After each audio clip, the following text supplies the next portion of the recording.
Zee Marathi, चर्चा ही होणारच.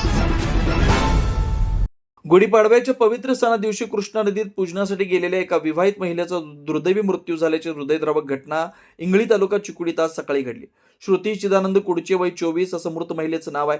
या घटनेची नोंद अंकली पोलीस ठाण्यात करण्यात आली आहे. घटनेमुळे परिसरात शोककळा पसरली आहे. मिळालेल्या माहितीनुसार श्रुती कुडचे इतर महिलांसह गुढीपाडव्याच्या निमित्तानं कृष्णा नदीकाठी पूजनासाठी गेल्या होत्या. पूजन करत असताना त्यांचा अचानक तोल गेला आणि त्या नदीच्या पाण्यात पडल्या.